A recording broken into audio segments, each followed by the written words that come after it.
आप सभी लोगों का स्वागत है फिर से एक बार क्रिक जोन में। आशा करता हूँ सभी लोग सही सलामत होंगे। तो चलिए शुरू करते हैं आज का वीडियो, जहाँ पे सातवां मुकाबला था एंटीगुआ एंड बारबुडा फैल्कॉन्स बनाम ट्रिनिडाद नाइट राइडर्स, जो कि दोनों ही टीमें एक अलग ही दिशा में चल रही इस संस्करण में, क्योंकि ट्रिनिडाद नाइट राइडर्स पहले ही मैच में जीत अर्जित कर चुके थे, जबकि एंटीगुआ एंड बारबुडा फैल्कॉन्स जीत हार के ऐसे सिलसिले में चल रहे थे। और ज़्यादा से ज़्यादा महत्वपूर्ण बात यह थी कि आपने घर में खेल ले, तो घर में खेलते हुए कहीं ना कहीं जीत आपको ज़रूरी है, और वही कोशिश और वही फिराक में वो उतरे थे। हालांकि ट्रिनिडाद यूनाइटेड टॉस जीते, गेंदबाजी करने का फैसला।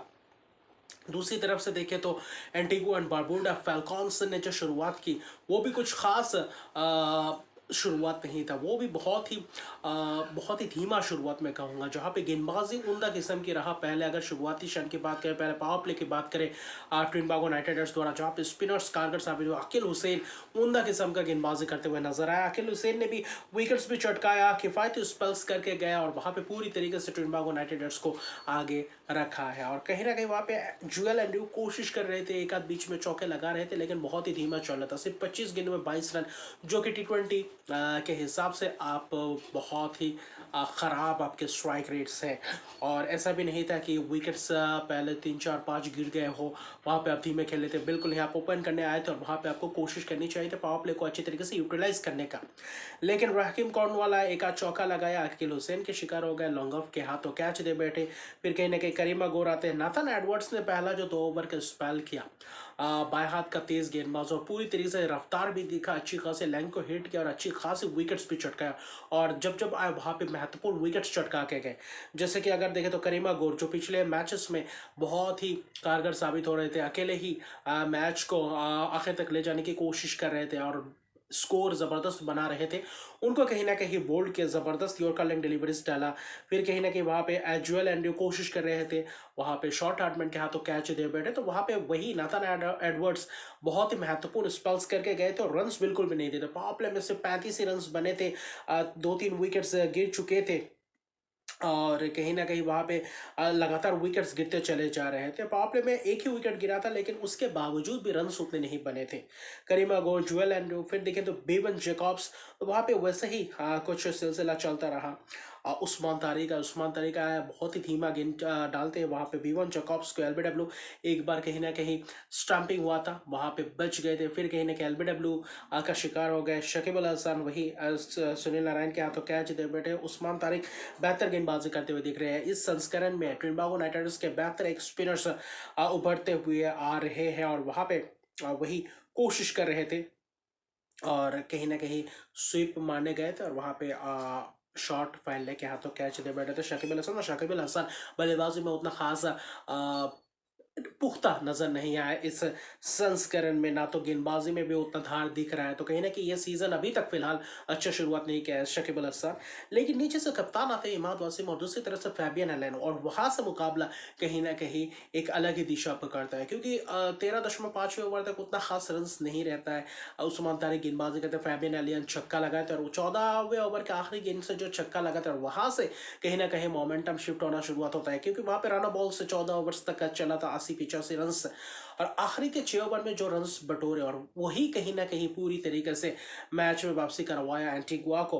और जिसमें से उस्मान तारिक की बात करें, और कहीं ना कहीं वहाँ पे नेथन एडवर्ड्स वहाँ पे पूरी तरीके से महंगे रहा, और वहाँ पे पूरी तरीके से उसका फायदा उठाया दोनों बल्लेबाज इमाद वासिम और फैबियन एलन ने जो 22 रन जोड़े नेथन एडवर्ड्स के ओवर में, छक्के चौके, नो बॉल्स भी थे, कैच पकड़े गए थे, नो बॉल वेस्ट साइड का वहाँ पे भी बचे थे, वरना उसके बाद तो करारा प्रहार करते हुए नजर आए, चक्का चौका हर दिशा में लगा रहे थे। फिर उस्मान तारिक को करारा प्रहार करते हुए नजर आए, वहाँ पे चक्का चौका और डबल डबल भागे। तो फैबियन एलन ने जो कारनामा करना था, जो एंटीगुआ को निचले क्रम में आकर जो फिनिशिंग रोल प्ले करना था, वो करके दिखाया फैबियन एलन ने। वहाँ पे उस्मान तारिक कहे या नेथन एडवर्ड्स बहुत ही, मोहम्मद आमिर को चक्का चौका लगा। इमाद वासिम कप्तान धीमे चल रहे थे, रोना बॉल से खेल रहे थे, सपोर्टिंग रोल प्ले कर रहे थे, लेकिन आखिर में भी अच्छा खासा उनका बल्ला बोला है। फिर देखें तो 19वां ओवर ठीक ठाक जाता है, वहाँ पे फैबियन एलन का विकेट चटका चटकाते हैं, लेकिन आखिरी ओवर में जो 18 रन आता है नेथन एडवर्ड्स, जो पहले 2 ओवर में जो किफायती ओवर्स किए थे नेथन एडवर्ड्स, विकेट्स भी चटकाए थे, तो वो आखिरी के 2 ओवर्स में पूरी तरीके से महंगे रहे और आखिरी ओवर में 2 छक्के भी लगाए थे। एक कहीं ना कहीं वहाँ पे शमाल स्पिंजर और वहाँ पे इमाद वसीम, और ये 2 छक्के कहीं ना कहीं मदद दे किया और आखिरी ओवर में 18 रन, जिसके बदौलत 167 रन, यानी कि आखिरी 6 ओवर में 82 रन जोड़े कहीं ना कहीं, मतलब आखिरी 36-37 गेंदों में 88 रन, तो ये कहीं ना कहीं महत्वपूर्ण कामबैक किया है एंटीगुआ बारबुडा फैल्कॉन्स ने, जिसके बदौलत 167 पे 4 अच्छे 20 गेंद में 45 रन फैबियन एलन और एक जबरदस्त कैमियो पारी खेला, पावर हिटिंग दिखाई दिया वहां पे। इमाद वसीम कप्तान के एक सपोर्टिंग रोल, 27 गेंद में 39 रन नाबाद रहते हैं, 2 छक्के भी लगाते हैं। किफायती spell Akeal Hosein 1 wicket 23 run 4 over, 2-2 wicket Nathan Edwards, Usman Tariq ठीक ठाक गेंदबाजी करते, वही एक ओवर में जो महंगे गए थे, वो जो 14वें ओवर के बाद जो रन आए थे। उसके अलावा उस्मान तरीक ठीक ठाक गए थे, नथन एडवर्ड्स महंगे रहे। पहला 2 ओवर उम्दा किस्म का और आखिरी 2 ओवर बहुत ही खराब मैं कहूंगा। और दोनों के बीच जो 69 रन की पार्टनरशिप 29 गेंदों में है, उसी ने कहीं ना कहीं बूस्टअप किया है एंटीगुआ एंड बारबुडा फैल्कन्स को। टारगेट था 168 रन का, ऐसा लग रहा था कि ट्रिनिडाद यूनाइटेड वैसे ही कुछ कारनामा कर पाएंगे जो पिछले मैच में क्या था सैंड किट्स एंड नेविस पैट्रियोट्स के खिलाफ, जहां पे कॉलिन मुनरो और एलेक्स हेल्स का बल्ला बोला था। और आज इस मुकाबले में भी वैसे ही कुछ धाकर अंदाज में बल्लेबाजी करते हुए नजर आए। पहला ओवर बहुत ही शानदार, इमाद वासिम 3 रन, वहां पे कैच छूटता है, फैबियन एलन छूटना तो मैं नहीं कहूंगा क्योंकि पीछे भाग रहे थे, जबरदस्त एफर्ट लगाया था, डाइविंग एफर्ट, वहां पे कैच हाथ से छटक गया, वरना ये कैच आउटस्टैंडिंग कैच पकड़ा जाता। कॉलिन मुनरो वहां पे सिर्फ 2 ही रन किए थे।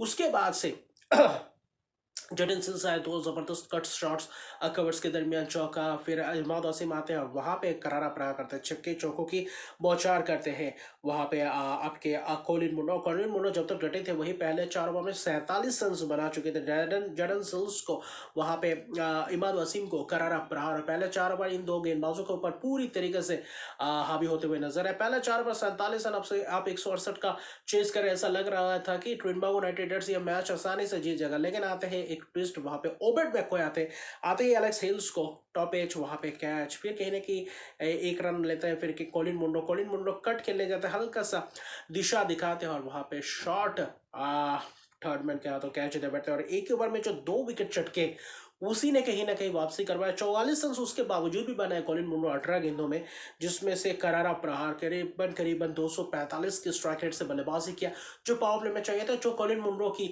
स्वाभाविक गेम है वही करके दिखाया था। जो पिछले मैच में शतकीय पारी, इस मैच में 44 रन, इससे लाजवाब पारी क्या ही हो सकता है।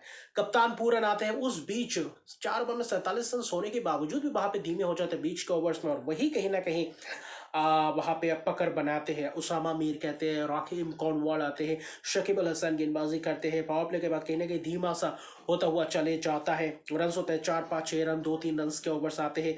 राकीम कॉर्नवॉल वहां पे, निकोलस पूरन कहीं ना कहीं स्ट्राइक रेट्स बहुत ही खराब निकोलस पूरन के हिसाब से वहां पे खासतौर पे देखें तो रन बनाने की कोशिश कर रहे थे, लेकिन वो बल्ले से उतना खास मिलाप हो नहीं रहा था, सिंगल्स डबल्स से ही चल रहा था, ओवर्स में 6 रन भी नहीं आ रहे थे, तो वहां पे कहीं ना कहीं पकड़ बनाए रखा था। चौथे ओवर के बाद 3 रन 6 रन 2 रन 3 रन ऐसे करके ओवर्स आ रहे थे, तो करीबन 10वें 11वें ओवर तक वैसा ही सिलसिला रहा। राकीम कॉर्नवॉल स्टंपिंग करवाते हैं, निकोलस पूरन कप्तान, और निकोलस पूरन कप्तान बनने के बाद ट्रिनिडाद यूनाइटेड की तरफ से उतना खास बल्लेबाजी नहीं कर पाए। 10 रन बनाकर चलते बने। किसी कार्टी भी बहुत ही धीमे तरीके से चल रहे थे, सिंगल्स डबल्स, बीच बीच में एक चौका, एक आध छक्का बाद में लगाया था, जिसमें राकीम कॉर्नवॉल के ओवर में, उसके अलावा उतना खास प्रभाव नहीं डाला। वही बीच में एक आध शॉट्स वही 13वें ओवर तक चलता रहा। शकीब अल हसन आते हैं, 1 विकेट चटकाते हैं, किसका, डेरन ब्रावो का, मिड विकेट की तरफ वो कैच पकड़ते हैं छक्का लगाने की फिराक में। किसी कार्टी बस वहाँ पे सिंगल्स डबल्स से खेलते हैं, लेकिन दूसरी तरफ से आते हैं कैरन पोलार्ड, और पोलार्ड आने के बाद कहीं ना कहीं दिलचस्प नज़ारे देखने को मिलते हैं। कैरन पोलार्ड ने वही कोशिश की थी शॉट मारने की, वहाँ पे ज़रूरत भी थी। उसामा मीर को जो छक्के और चौकों की बौछार की, किसी कार्टी ने एक ही ओवर में वहीं पे दिलचस्प एक ओवर से लिया था, 16 रन, और उसके अलावा बहुत ही पकड़ कर गेंदबाजी कर रहे थे। फिर ओबेड मैकॉय आते ही कैरन पोलार्ड का विकेट चटका ही दिए थे। फिर कहीं ना कहीं वहाँ पे किसी कार्टी का विकेट से चटकाते हैं, और किसी का अपना विकेट गवा बैठे उस समय मीर के हाथों कैच दे बैठते हैं। फिर कहीं ना कहीं वहाँ पे एक करीमा गोर से कैच छूटता है। वहीं पे देखे तो डीप टूर्नामेंट के दौरान वहाँ पे बन्ना के कायरन पोलार्ड चलते बने थे। फिर उसी ओवर में ही एक इमाद वसीम ने ही कैच छोड़ा था, वैसे ही टॉप एज लगा था। तो ओबेड मैकॉय जब जब विकेट चटकाने के फिराक में थे, उसके बावजूद भी वहाँ पे रन्स बहुत ही कम आए थे। आखिरी तीन में कहीं ना कहीं ज़्यादा रन्स चाहिए थे, 3 ओवर में 51 रन ऐसे करीब चाहिए थे रन्स।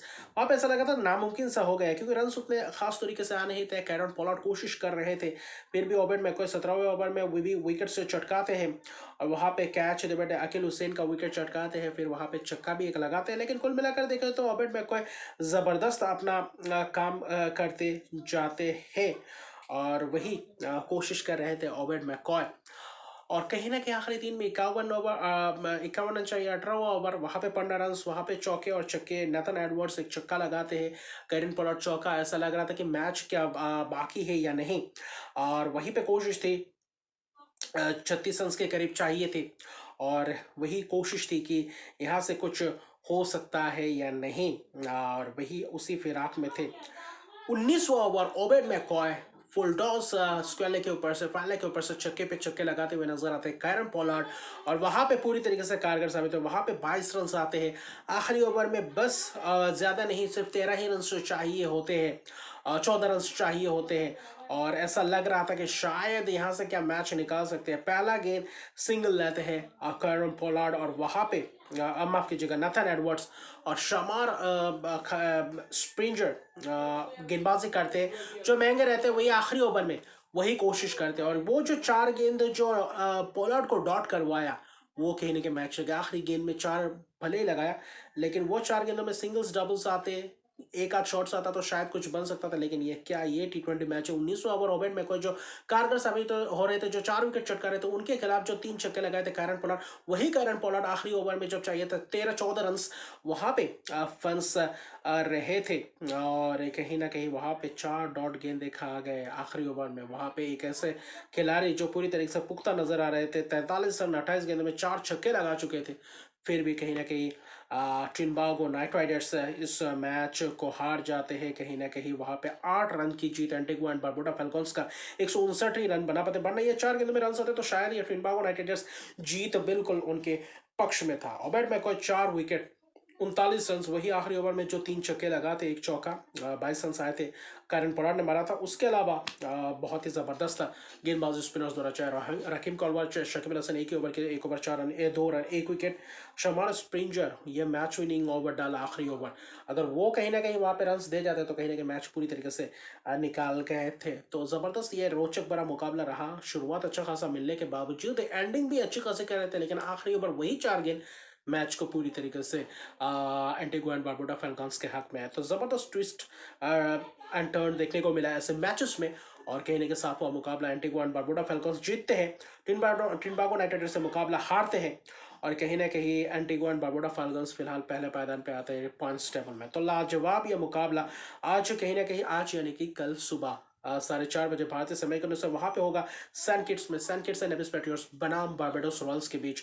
वहां पे भी निगाहें रहेंगे कि सैन किट्स आखिरी अपना होम गेम क्या जीत कर यहाँ से निकल सकते हैं, या फिर बारबाडोस रॉयल्स जो निचले पायदान पे सिर्फ एक ही मैच हुआ है, एक ही हारे हैं, तो क्या आखिरी जो सैन किट्स के खिलाफ है इस मैच में कुछ करारा प्रहार करते हुए नजर आएंगे या नहीं। तो अभी के लिए इतना ही। अगर तक मेरे चैनल को सब्सक्राइब नहीं किया तो मेरे चैनल को सब्सक्राइब कर दीजिए, लाइक कमेंट जरूर कीजिए। तब तक के लिए गुड बाय।